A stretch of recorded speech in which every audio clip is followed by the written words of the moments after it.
ঘড়ির কাঁটায় ঠিক রাত ৩টা। চারপাশে নেমে এসেছে ঘোর নিস্তব্ধতা।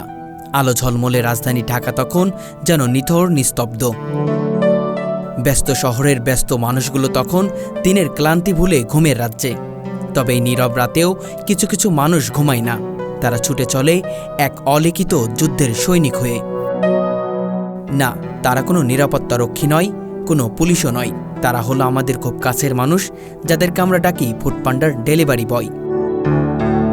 এই শহরের অলিতে গলিতে যখন রাতের শেষ ভোর বয়ে যাচ্ছে, তখন বাইসাইকেলের প্যাডেল ঘোরাতে ঘোরাতে নূর মোহাম্মদের মতো অনেক তরুণ জীবন জীবিকার কঠিন সংগ্রামে ব্যস্ত। আজ আমরা তাদের মধ্যেই একজনের জীবন গল্প তুলে ধরব। তার নাম নূর মোহাম্মদ। একজন তরুণ, একজন শিক্ষার্থী, কৃষক পরিবারের ছেলে। এসেছিল এই শহরের স্বপ্ন নিয়ে, বাবা মায়ের মুখে হাসি ফোটানোর স্বপ্ন, নিজের পায়ে দাঁড়ানোর স্বপ্ন। এখন পরিবার বাবা এখনও কর্মঠ, আমার বাবা এখনও দিন মজুরি দেয়। আমি চেষ্টা করতেছি যাতে আমার বাবার কষ্টটা দ্রুতই শেষ করে দিতে পারি, যাতে আমার বাবাকে আর দিন মজুরিতে না চলতে হয়। যাতে আমি একটু তাদের সেবা যত্ন করতে পারি নিজের মতো করে। কারণ আমার বাবারা দেখছি ছোটোবেলা থেকেই দিন মজুরি দিয়ে কাজ করে খাচ্ছে, মানুষের বাড়িতে কাজ করে। আমিও অনেক ছোটোবেলা থেকেই কাজ করি, তবে আমি চাই না যে আমার বাবা সেই কষ্টটা এখনও করুক।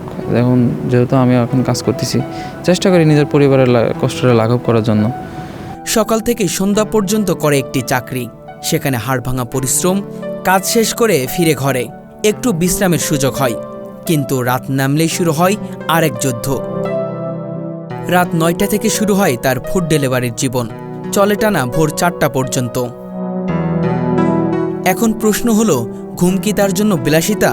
হয়তো হ্যাঁ, কারণ সংসারের চাপ, মায়ের চিকিৎসা, ছোট ভাই বোনের পড়াশোনার খরচ সবই তার কাঁধে। ঢাকার উত্তরার ব্যস্ত রাস্তা। রাত তখন ৩টা, বাতাস ভারী, আশেপাশে কোনো লোক নেই, শুধু মাঝে মাঝে হেডলাইট জ্বালিয়ে ছুটে চলা কিছু বাইক আর বাইসাইকেল। এই শহরের মানুষের রাতের খাবারের অর্ডার পৌঁছে দিতে নূর মোহাম্মদের মতো ছেলেরা দৌড়াচ্ছে। দোকান থেকে খাবার সংগ্রহ, তারপরে গন্তব্যে পৌঁছে দেওয়া। মাঝে কখনো দুর্ঘটনার আশঙ্কা, কখনো রেস্টুরেন্ট বন্ধ পাওয়া, কখনো বা কাস্টমারের অবহেলা। নূর মোহাম্মদ বলে, অনেকে ভাবে ফুড ডেলিভারি করা মানে ব্যর্থ মানুষ। এই সাইকেলের প্যাডেলে আমার স্বপ্ন বেঁধে আছে। এই চাকরিটা ছোট না, এটা আমাকে বাঁচায়, পরিবারকে বাঁচায়। এই মানুষগুলোর অনেক কথা জমে আছে, কারো বলার লোক নেই। কেউ জানে না ক্লান্ত শরীরে গভীর রাতে কেমন করে দাঁতে দাঁত চেপে হাসি ফুটিয়ে কাজ করে যাচ্ছে তারা।